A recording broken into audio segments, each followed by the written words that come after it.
Hola, muy buenas tardes a todos. Bienvenidos a una edición más de nuestro conversatorio semanal. En esta ocasión, quiero darle la bienvenida al maestro José Carlos Romo López Cruz. Él es licenciado en Derecho por la Universidad Panamericana, Bonaterra, en Aguascalientes, maestro en Derecho Fiscal por la Universidad Panamericana, Campus Ciudad de México. Cuenta con un doctorado en Derecho Tributario por la Universidad de Navarra, el Campus Pamplona, Navarra, España, egresado del IPADE, Programa en Alta Dirección en Innovación y Tecnología, socio director de José Carlos Romo y Asociados, SC, firma de abogados y consultores tributarios. Bienvenido, maestro José Carlos Romo, a una edición más del conversatorio y le cedo los micrófonos. Muchísimas gracias por su participación, licenciado.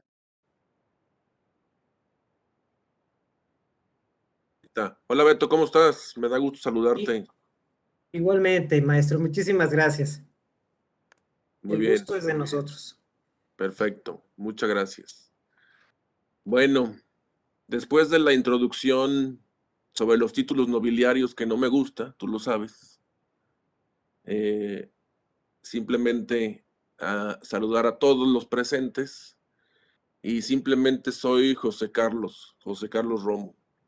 Algunos ya los conozco y me conocen, pero aquí estamos con todo gusto para platicar otro de esos muchísimos y variadísimos temas que nos interesan a todos. Y que en este caso concreto, mira, veo por ejemplo ahí a Edith. Hola Edith. Veo por ejemplo, uno de los temas, este tema que quiero platicar ahora es el de inexistencia, simulación y razón de negocios. Razón de negocio en materia fiscal. Un tema que cada año es dolor de cabeza para los contribuyentes y cada vez es más incisiva la autoridad en esos temas. El tema de la inexistencia, como todos lo sabemos, se estableció formalmente en 2014 en el artículo 69b. Y digo, se estableció formalmente porque al estar repasando el tema, al estar reestudiando el tema para estos efectos del conversatorio, encontré un par de tesis aisladas de tribunales colegiados de circuito, en el que desde 2012 ya había intenciones, ya estaba la tendencia del SAT de forzar a las empresas, a los contribuyentes a que acreditaran la materialidad de las operaciones. Entonces, eso desde luego no es un tema nuevo, el tema de la inexistencia, la presunción de inexistencia, no es un tema nuevo, sino que ya lo conocemos desde 2014. Bueno, entonces, pero bueno, el hecho de que no sea nuevo no significa que no nos dé dolores de cabeza, sino que nos los da año con año, mes con mes, y cada día le meten más y más y más y más, le dan más y más y más capacidades a la autoridad fiscal para atacar a los contribuyentes por el lado de la materialidad. Entonces, a manera de preámbulo sobre lo que vamos a platicar, o entrando en materia, pues, de lo que vamos a platicar es al menos tres grandes artículos, Beto. Tres grandes preceptos legales involucrados en esta conversación. Desde luego el artículo 69b del Código Fiscal, el artículo 5A también del Código Fiscal, y el ya existente, mas no vigente aún, el 42b también del Código Fiscal. El artículo 69b, el que regula la presunción de inexistencia. El artículo 5A, el que establece el procedimiento a favor de la autoridad para objetar la razón de negocios en las operaciones de los contribuyentes, y el 42B, que está por entrar en vigor el 1 de enero, sobre la simulación. Los ataques o las determinaciones que puede ejercer la autoridad sobre simulación de actos jurídicos. O simulación para efectos fiscales, más bien dicho. Y vale mucho la pena hacer la precisión de que los artículos, tanto el 69 como el 5A, como el próximo futuro en vigor, el 42B, ninguno tiene por efecto destruir el acto jurídico. Ninguno. Sino solamente desconocer los efectos fiscales, sino solamente desconocer los efectos fiscales de la operación. Y eso es lógico desde la perspectiva de que las autoridades fiscales no pueden desconocer, de hecho, ninguna autoridad administrativa puede desconocer el acto jurídico, o dicho en positivo, solamente un tribunal, solamente un órgano jurisdiccional podría desconocer o declarar la nulidad absoluta o relativa de un acto jurídico. Es más, ni siquiera el tribunal fiscal, me estoy refiriendo así en resumen, porque ya sabemos que es el Tribunal Federal de Justicia Administrativa, Tribunal Fiscal en resumen, ni siquiera el Tribunal Fiscal puede desconocer o puede decretar la nulidad absoluta ni relativa del acto jurídico. El acto jurídico, entendido como el acto civil, que es el origen del efecto fiscal, solamente puede ser desconocido por un tribunal civil. Bueno, dicho esto, entonces, ¿cuál es el asunto o cuál es el tema que tenemos que destacar en este conversatorio? Primero que nada, distinguir lo que pretende la autoridad con los artículos 69, 5A y el próximo futuro, el 42B. Con el artículo 69B, el más viejo de todos, lo que la autoridad pretende, su objetivo principal del artículo 69B es detener, inhibir el tráfico de los comprobantes fiscales.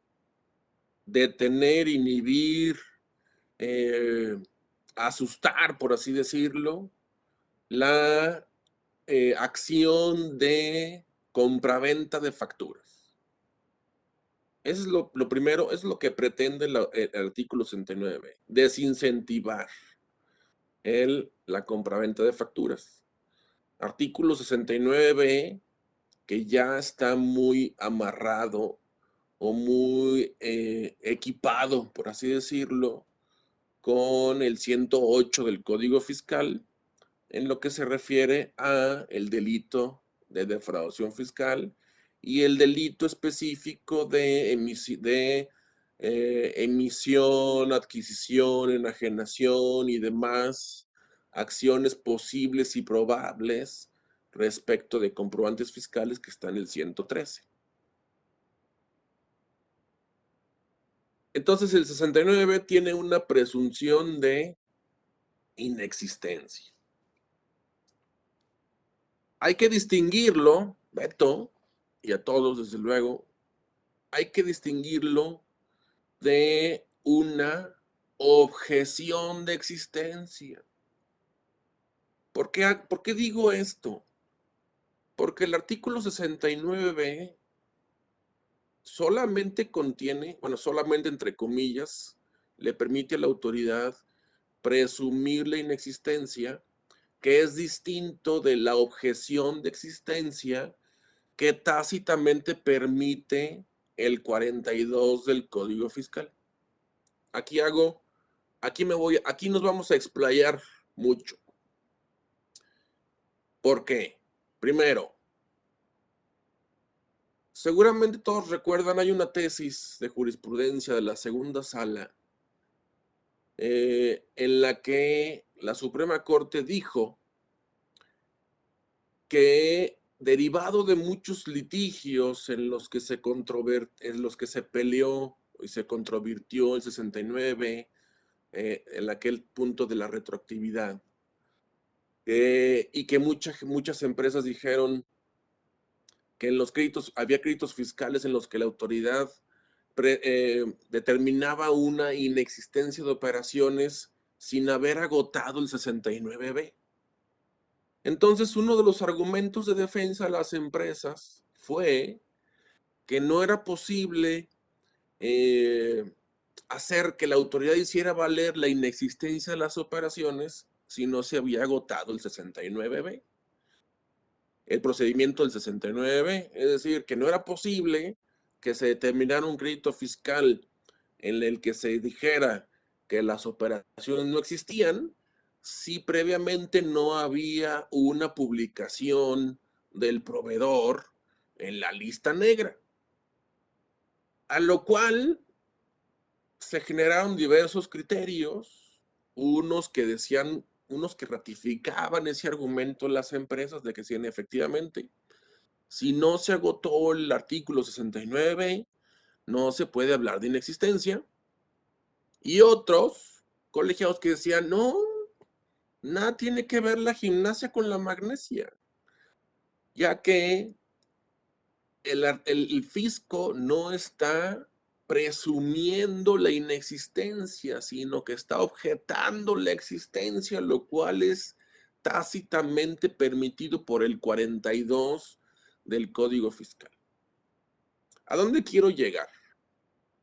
A lo que quiero llegar es que el 69B es una herramienta muy poderosa de la autoridad fiscal y muy poderosa en tanto que le permite presumir la inexistencia, distinto de la objeción de existencia a que se refiere el 42. En cristiano, ¿cuál es el impacto jurídico diferenciador de presumir la inexistencia frente a objetar la existencia? Cuando a un contribuyente le dicen que las operaciones se presumen inexistentes,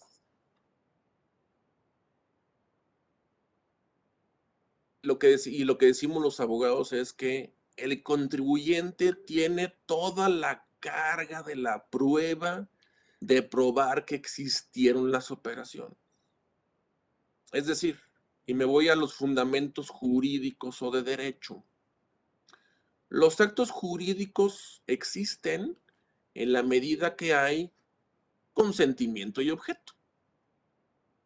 Así es como lo marca el Código Civil Federal o los códigos civiles estatales. Ya. En el momento que hay consentimiento y objeto, se da una existencia del acto jurídico.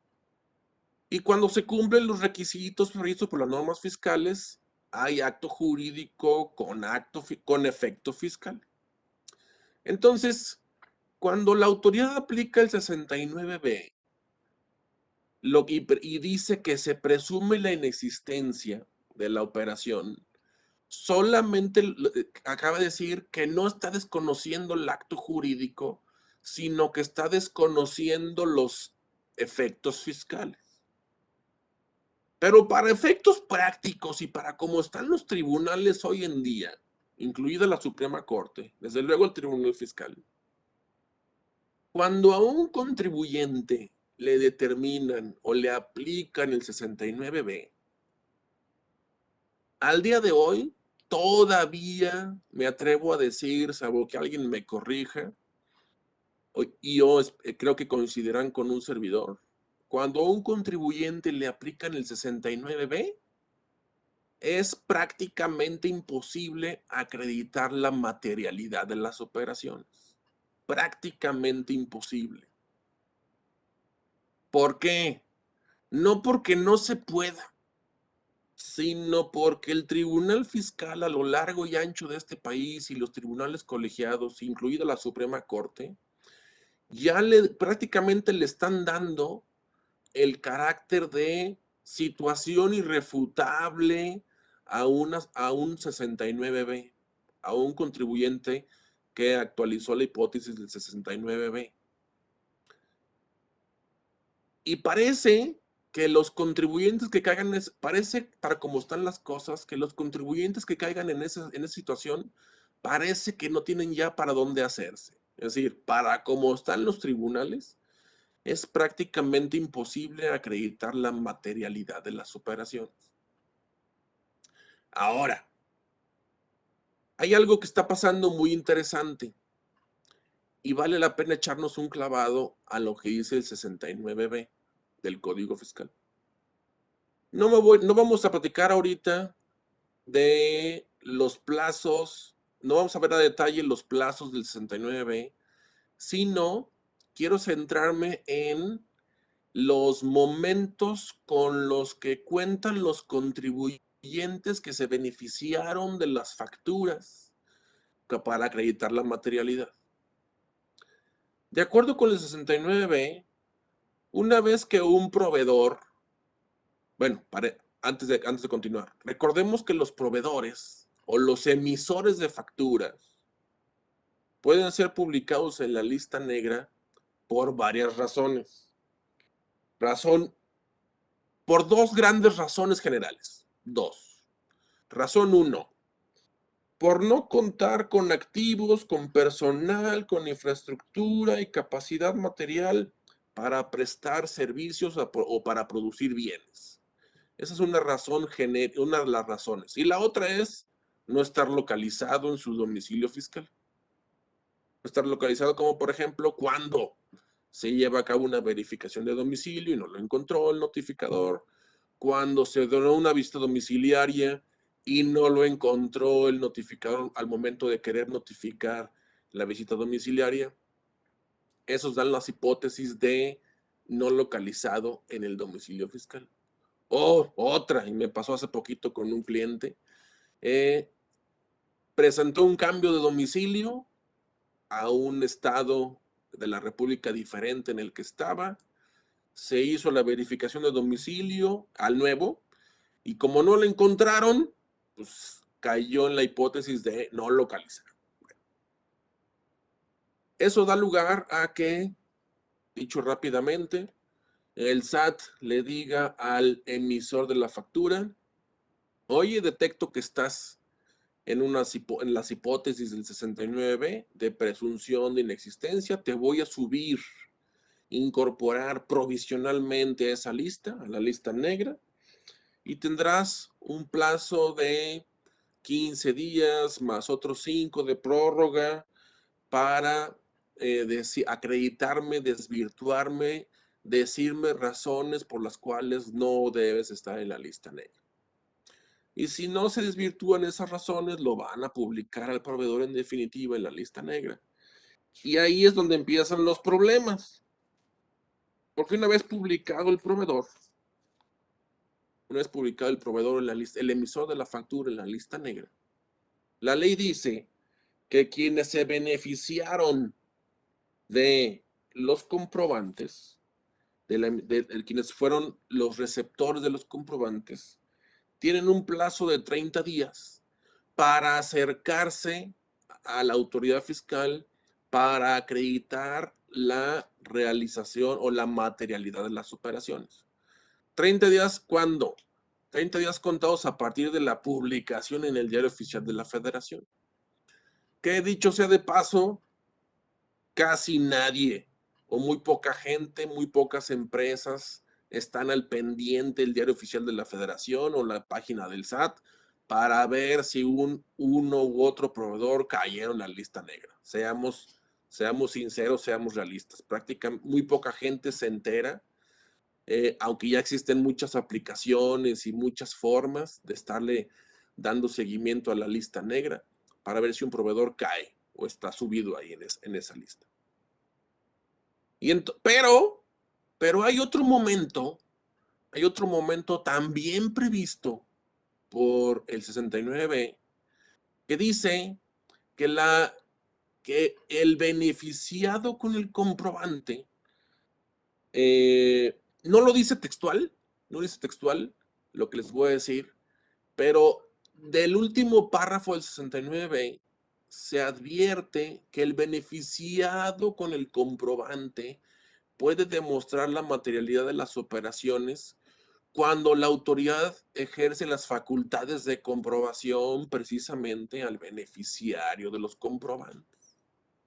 Es decir, si ustedes se fijan en el 69, lo que dice es lo siguiente.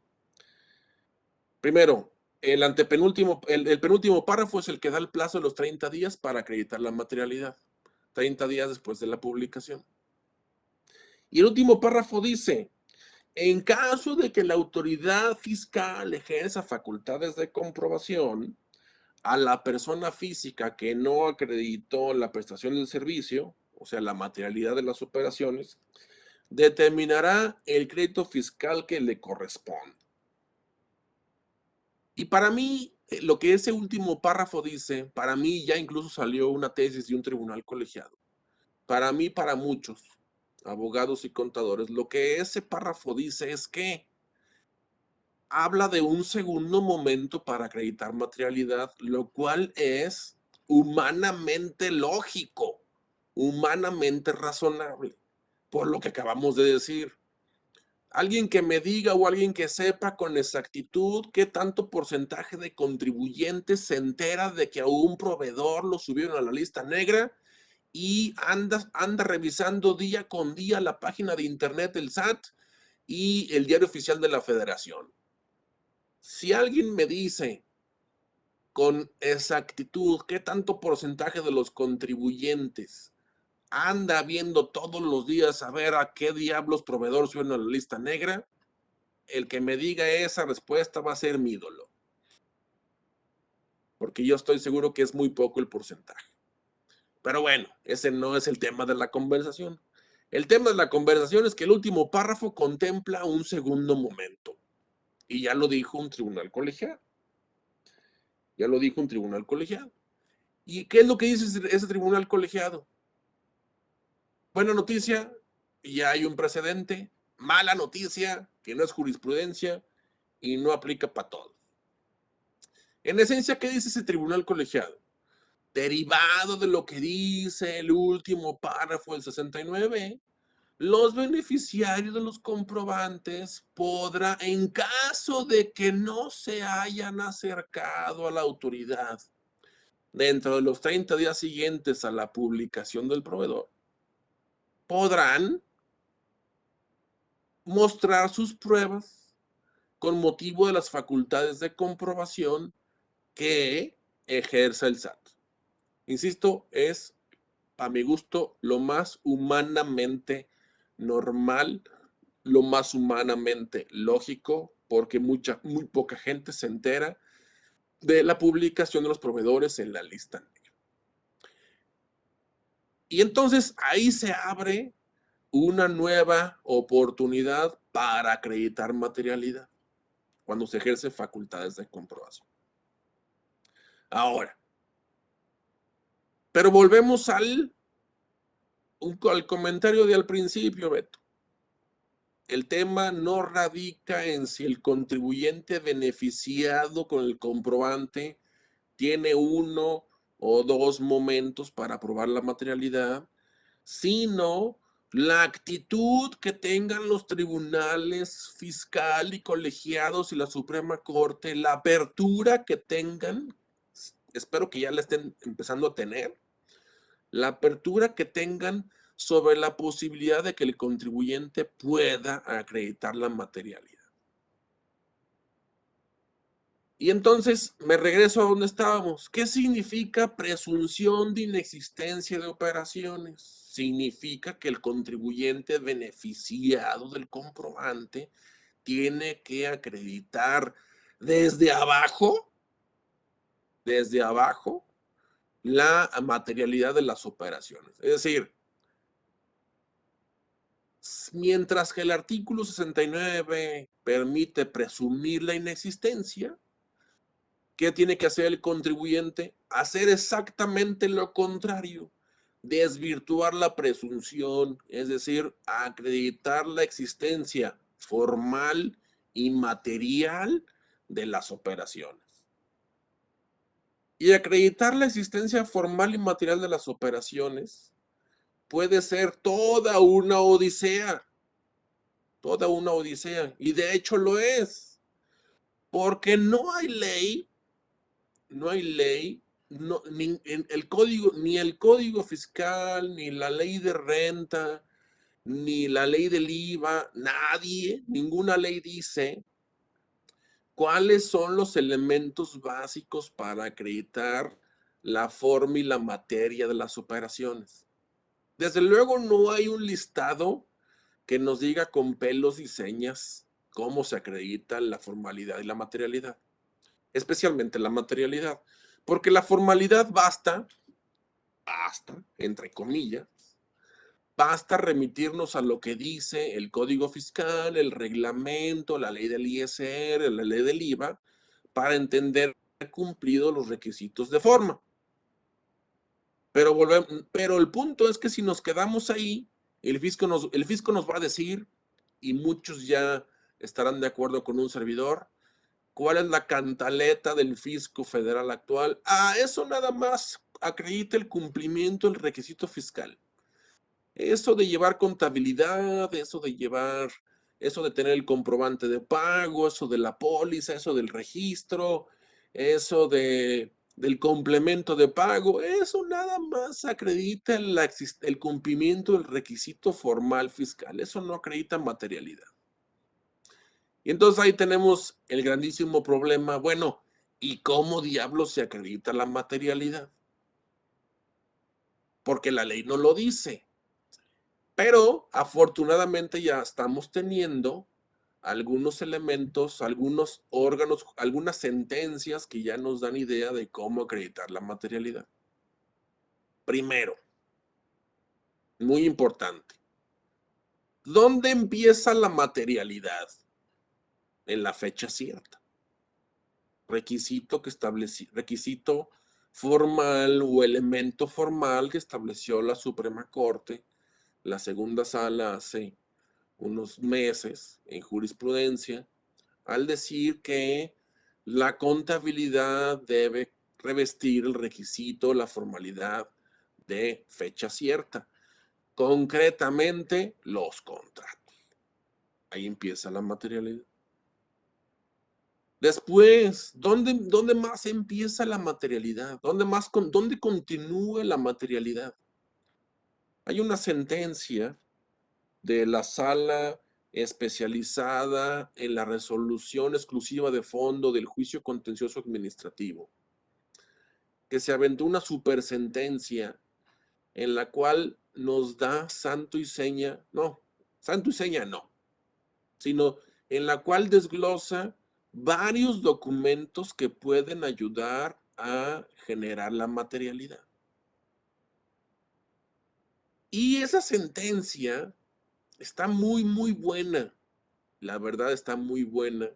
Lástima que no llegó a ser ni siquiera, no he visto ni siquiera que haya llegado a ser tesis del Tribunal Fiscal y que no la haya adoptado algún tribunal colegiado para emitir tesis aislada. Pero lo que dice es, si lo vemos desde un punto de vista empresarial, dice cosas muy lógicas o muy evidentes desde la perspectiva del control. Es decir, vámonos, ustedes se acuerdan del libro de Un Mundo Feliz, me imagino, de Aldous Huxley. Y me gusta citar a Aldous Huxley y hacer referencia a Un Mundo Feliz.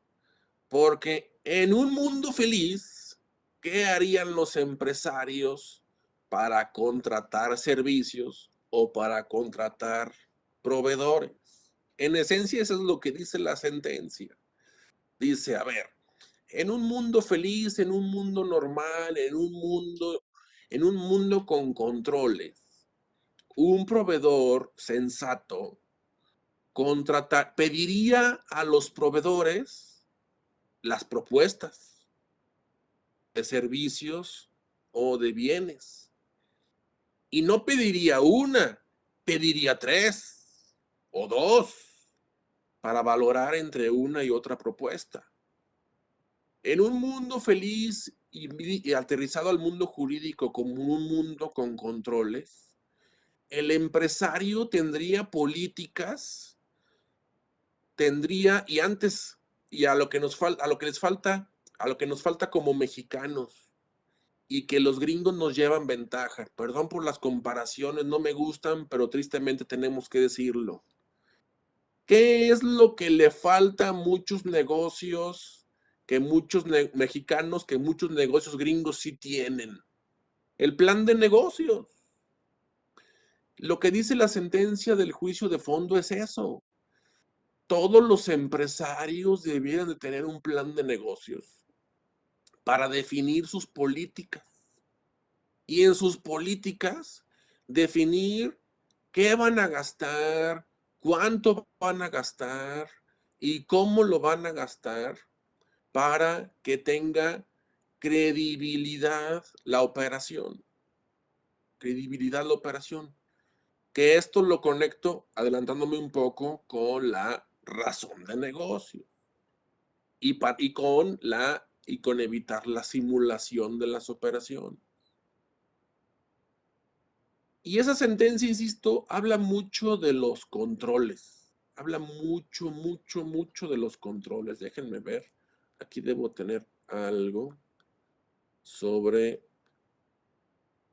esto. Por ejemplo, dice la sentencia: la materialidad se acredita dando evidencia a la transacción, o la transacción propiamente dicha adquiere evidencia de la siguiente manera: escritos relativos a la necesidad o pertinencia de adquirir un bien o contratar un servicio, vinculándolo con la toma de decisiones relacionada con la transacción. Es decir, ¿qué está diciendo? ¿Qué está diciendo el tribunal? Oye, no gastes por gastar. Lo ideal sería que en tu plan de negocios, en tus políticas internas, en el acta constitutiva, se dijera cuál es tu plan de erogaciones anuales. ¿Cuánto piensas gastar? ¿En qué podrías gastar? ¿Por qué? Y no me dejarán mentir. ¿Qué es lo que le molesta al SAT? Entre otras muchas cosas. Al SAT le molesta, y ya nos tiene tomada la medida, el SAT, de que la mayoría de las empresas mexicanas, curiosamente, gastan mucho dinero el 31 de diciembre. ¿Por qué? Con ánimo de bajar o reducir la base gravable. Ya me pueden decir, no, que está el costo de lo vendido y es prácticamente imposible. Bueno, en costo de lo vendido a lo mejor se complican las cosas, pero es un hecho notorio que muchas empresas gastan, y gastan mucho más en el mes de diciembre que el resto del año. Y el fisco ya se la sabe. Y eso para el fisco ya lo está viendo como una falta de control, y ya lo está empezando a relacionar con ausencia de razón de negocio, o a veces incluso con simulación. Bueno, entonces, retomando el punto, ¿qué es presunción de inexistencia? ¿Qué implica la presunción de inexistencia? Presunción de inexistencia significa que el contribuyente que le digan que le aplican el 69 tiene que probar tiene que hacer exactamente lo contrario para probar que las operaciones tienen materia. Es decir, si el fisco me presume inexistencia, yo tengo que probar que sí existe. Que sí existe. Ahora, ¿cuál es la diferencia con la objeción de existencia? El que se refiere al 42. Que en la objeción de existencia, el contribuyente no tiene que demostrar la existencia, sino tiene que, porque no se está presumiendo que no existe, sino que se está atacando más bien la forma.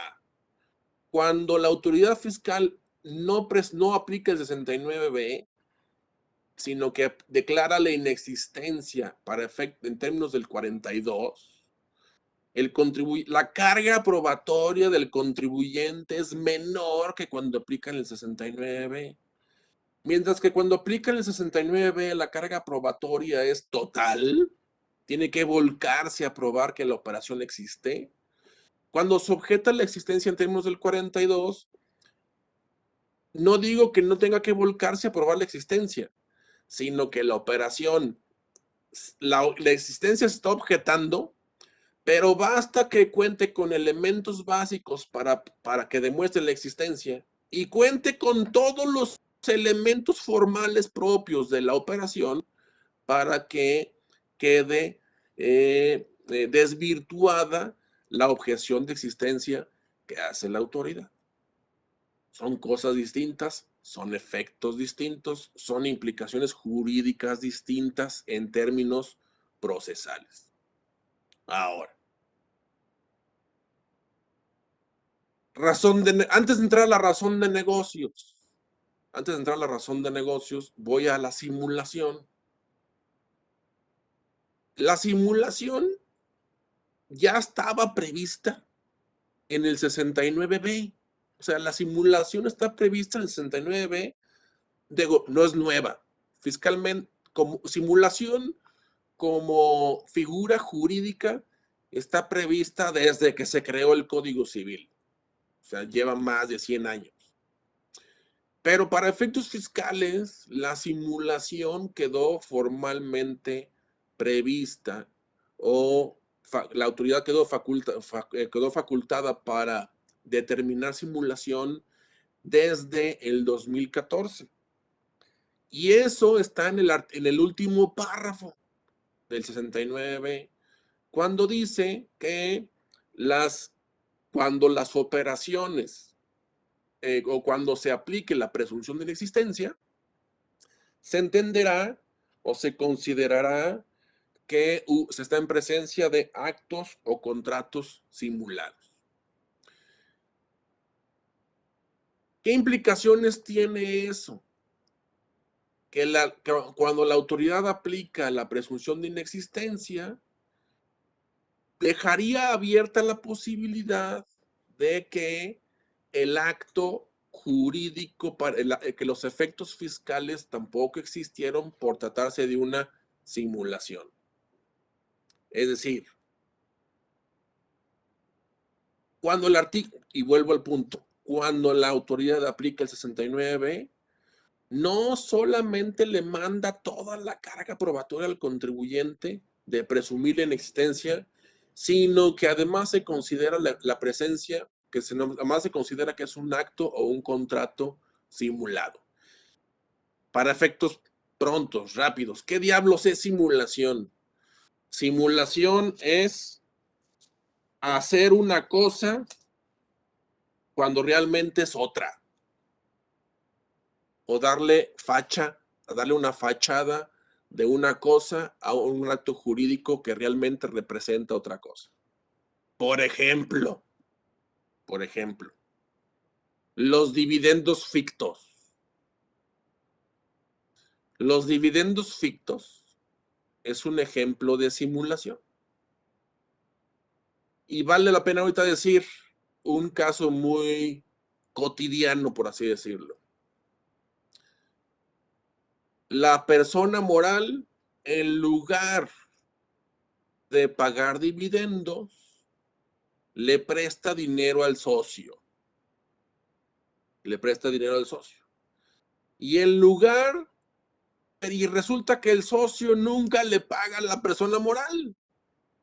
¿Qué dice la ley fiscal? Dice la ley de renta, eso no fue préstamo. Eso fue un dividendo. A mí no me engañas, es un dividendo ficto. Ese es un ejemplo clarísimo de simulación, por ejemplo. con un detalle, que el dividendo ficto está institucionalizado para efectos meramente fiscales y que la simulación puede llevar a la nulidad del acto. Déjenme se los digo un poco más desmenuzado. El hecho de que la ley fiscal considere que un préstamo en realidad es dividendo ficto, y aunque eso en el fondo es una simulación, el hecho de que se diga que hubo dividendo ficto para efectos fiscales no va a dar lugar a que el préstamo sea inexistente. En la forma quedará como préstamo, pero el efecto fiscal se considerará dividendo.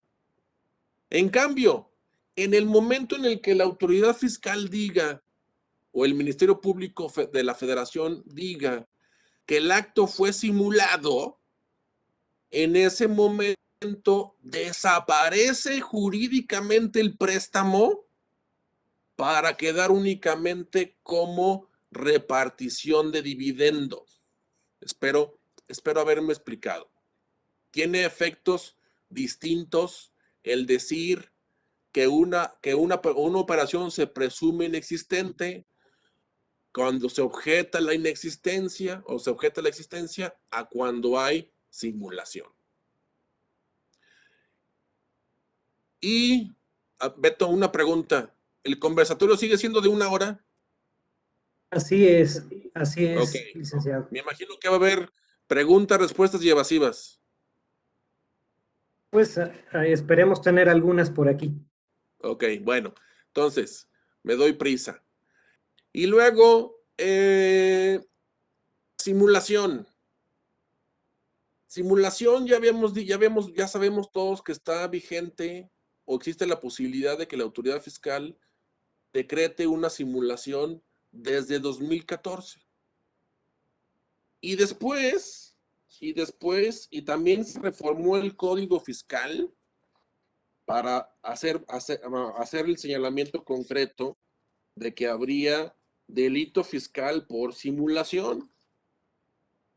Pero aquí lo que quiero destacar es que al menos un servidor de 2014 a la fecha, no he visto que el SAT ni el Ministerio Público Federal hayan iniciado o continuado o establecido o ejecutado algún procedimiento por simulación.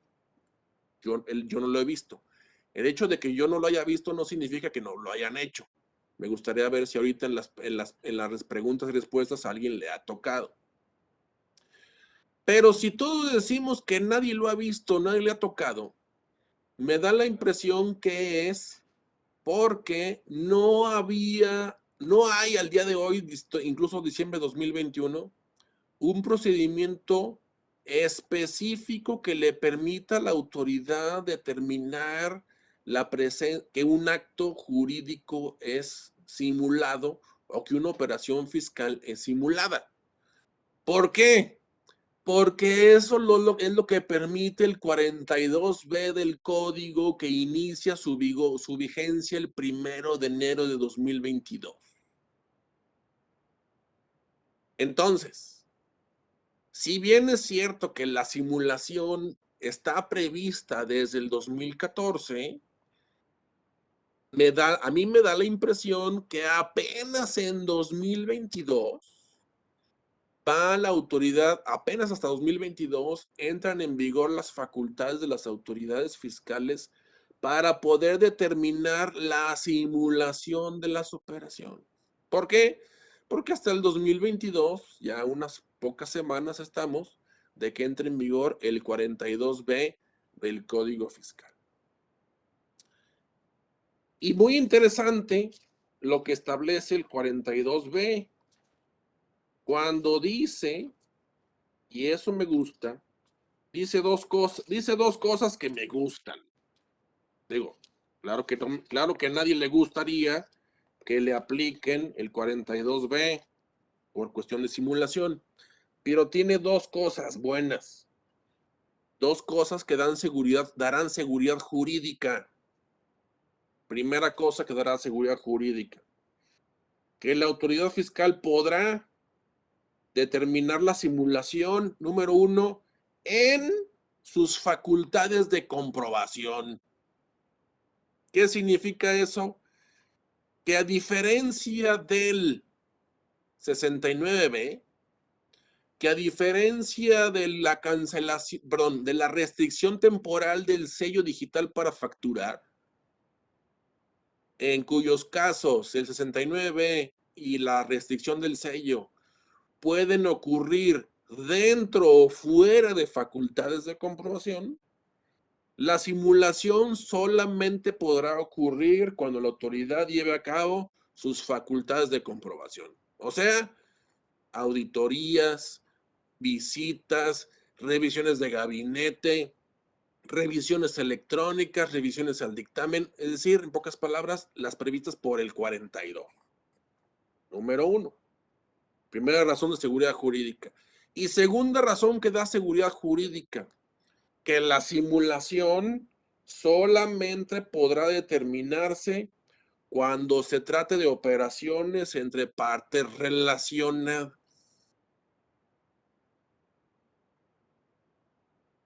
Que aquí alguien me va a decir, y yo estaré de acuerdo con él, bueno, al día de hoy prácticamente todas las operaciones, todas las empresas mexicanas tienen una parte relacionada. Pues sí, la verdad es que sí. Entonces, eso es importante, pero no todas. No todas las empresas mexicanas tienen partes relacionadas. Ya después, en otro conversatorio, Tocayo, que ya te veo que andas aquí ya, podremos platicar de cuáles son las hipótesis para caer en para ser o no parte relacionada. Ahorita se nos acaba el tiempo. Eh, pero dos razones a mí me da dos razones que otorgan seguridad jurídica, a mí me deja el 42B que quiero dejar a todos. Ya dijimos, una, que solamente podrá ser en facultades de comprobación, y dos, que solamente será con operaciones entre partes relacionadas. La ley no dice si partes relacionadas en operaciones internacionales, ni tampoco dice que sea en operaciones domésticas. Y ahí podrá haber diversidad de criterio. Alguien podrá decir, solamente lo está acotando a operaciones internacionales, o sea, un mexicano con partes relacionadas en el extranjero. Y otros, como un servidor, yo soy de la opinión de que se refiere a todas las partes relacionadas, no solamente a las operaciones internacionales. Y me gusta verlo así porque nos podemos llevar aquí otro buen rato discutiendo el tema, pero me gusta verlo así porque soy partidario del control y de la prevención.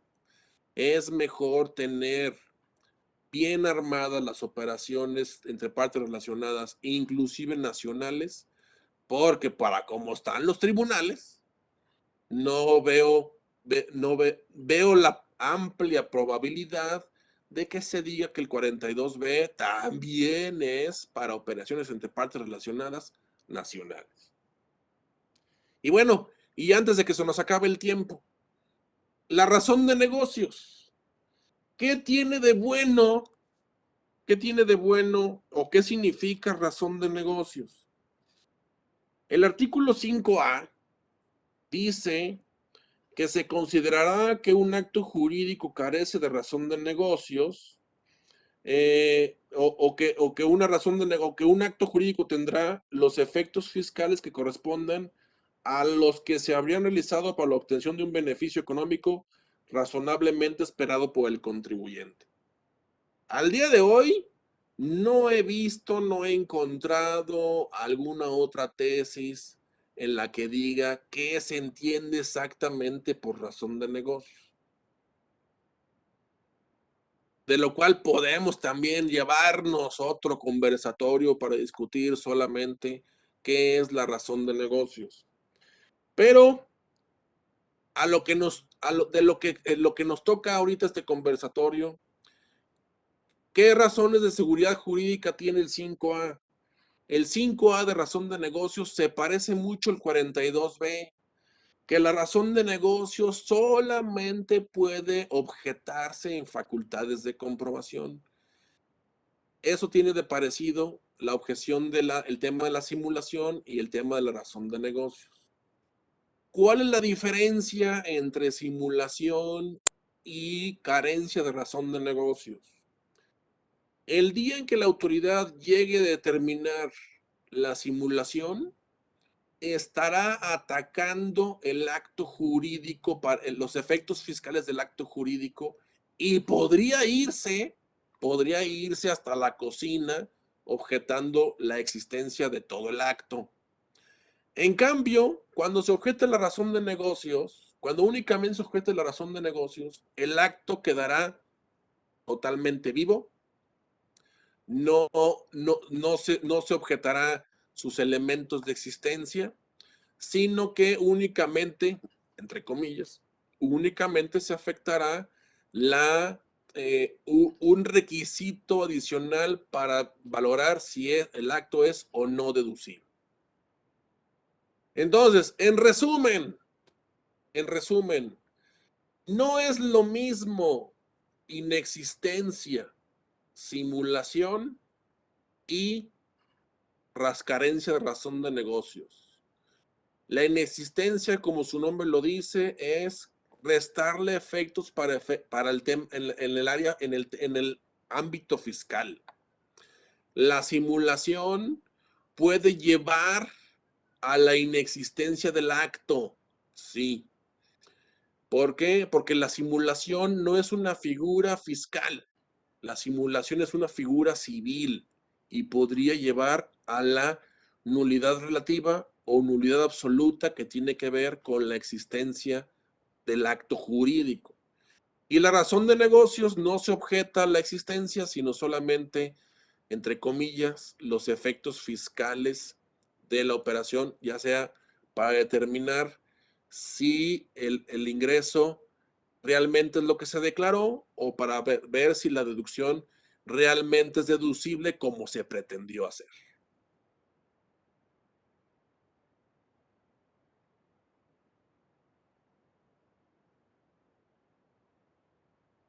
¿Qué nos espera, tocayo, en este tema? ¿Cómo ves tú? ¿Qué tendencias pudiéramos esperar de fiscalización en este tema por parte de la autoridad? Tocayo, es muy buena pregunta. Es muy buena pregunta. Y en razón de lo que decía hace unos minutos, a mí, si hacemos un recuento de los daños, por así decirlo, el artículo 69B ya tiene 14, 15, 16, 17, 18, 19, 20, 21, ya tiene 8 años de vida y apenas, creo que 8 años después, todavía hay muchas dudas sobre su implementación efectiva, no por la autoridad, sino la verdadera, sino sobre de la perspectiva real que tienen los contribuyentes para defenderse por el 69B. ¿Por qué digo esto? Porque si bien es cierto que la autoridad fiscal va a empezar el 2022 con más armas, 69B, 17H bis, 5A, 42B, dudo que vayan a implementar de forma inmediata el 42B y o el 5A.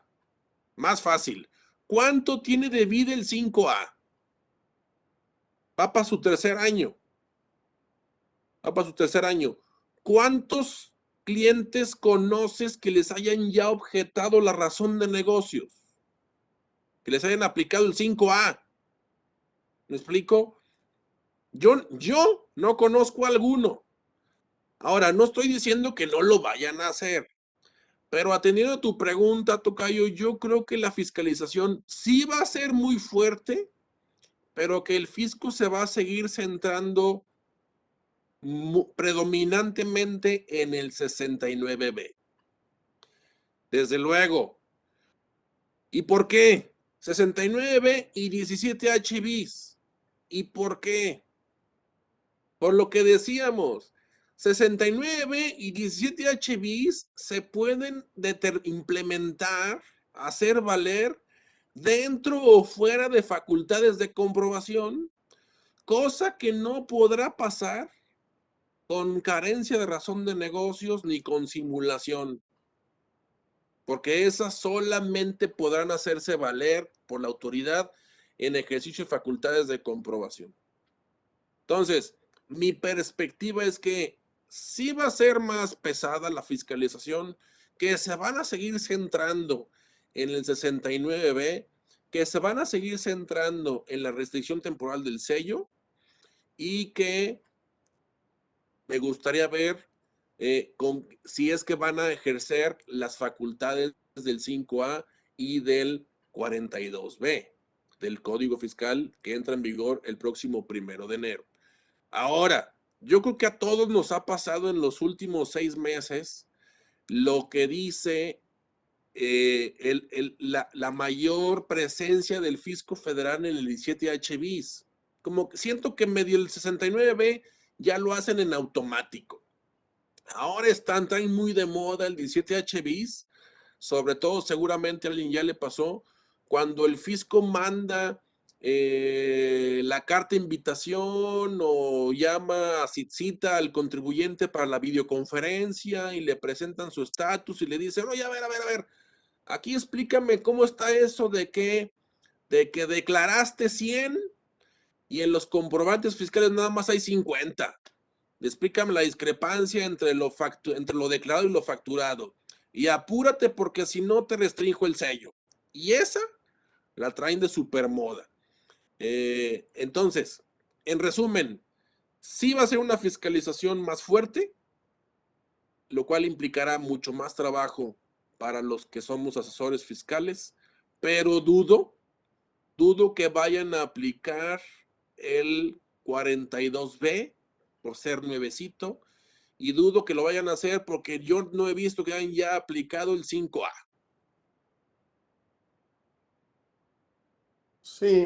Sí, pues es que le llamamos coloquialmente manita de puerco, ¿no? A la restricción de sellos.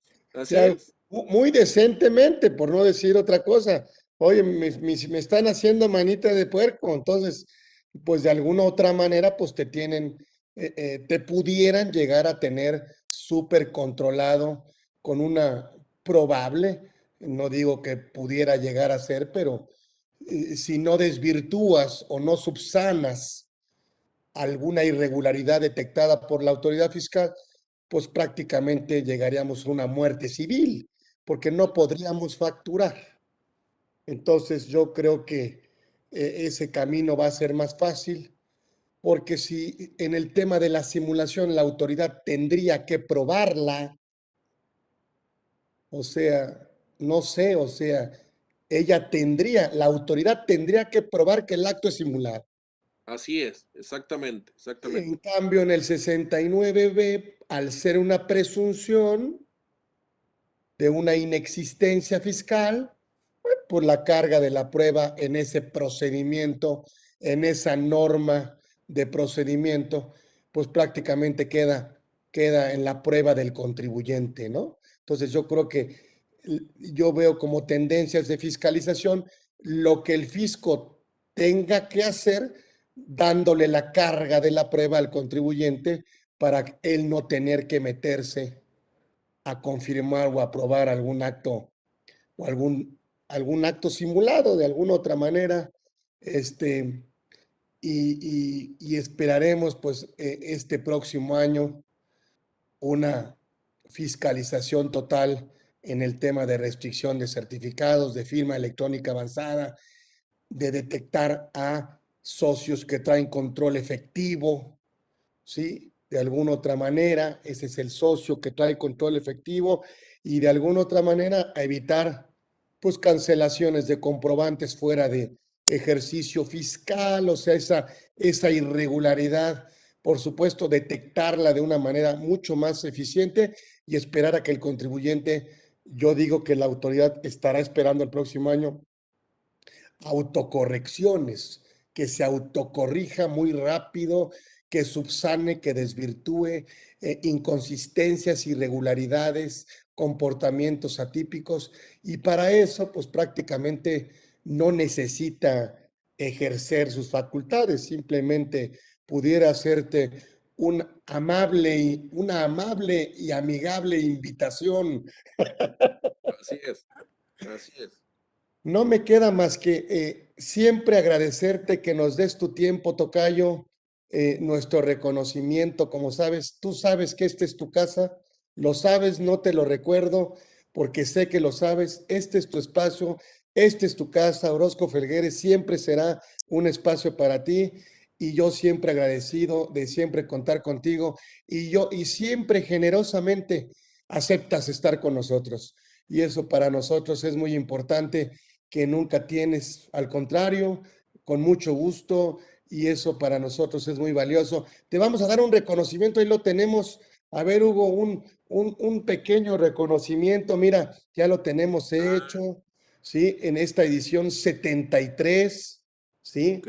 Y que nos permita seguir invitándote con ese tema que dejaste pendiente. Sí, A la sí, mejor cancelación sí, dejaste varios pendientillos, sí, sí, sobre sí. todo a la mejor analizar el concepto de partes relacionadas desde un tema importante, hasta dónde pudiera llegar o abarcar el concepto de control de capital de administración, el concepto en persona jurídica, el concepto en persona física, que, que es más amplio. El de persona física nos manda a conceptos de ley aduanera. Así es. Entonces, lo haremos, por supuesto, siempre con todo el agradecimiento y el cariño de siempre, agradeciéndote. Y bueno, pues a todos los que estuvieron con nosotros, gracias en esta edición 73. El maestro, por supuesto, el doctor José Carlos Romo López Cruz estuvo con nosotros. Créanme, es un agasajo que haya estado con nosotros, que muy amablemente y muy gentilmente aceptó nuestra invitación. Y nos seguimos viendo, por supuesto. Pasen una espléndida y inolvidable Navidad. Y gracias, tocayo. Gracias por hacer este espacio algo importante para nosotros, y gracias por muy generosamente siempre aceptar las invitaciones que te hacemos. Te mandamos un abrazo, y siempre, siempre será siempre una casa para ti. Orozco Felgueres es tu casa, es tu firma, es tu empresa y es tu espacio. Gracias, tocayo. Gracias. A ustedes, tocayo, tengan igualmente muy feliz Nochebuena. Te mando un fuerte abrazo y un saludo para todos. Gracias, buenas tardes. Aquí José Carlos Romo López Cruz estuvo con nosotros aquí en Conversando con Orfe en edición 73. Gracias, nos vemos, ya saben, próximo miércoles, 13 horas, estaremos siempre, si Dios nos lo permite, aquí siempre con ustedes. Nos vemos próximo miércoles. Gracias, abrazo. Gracias.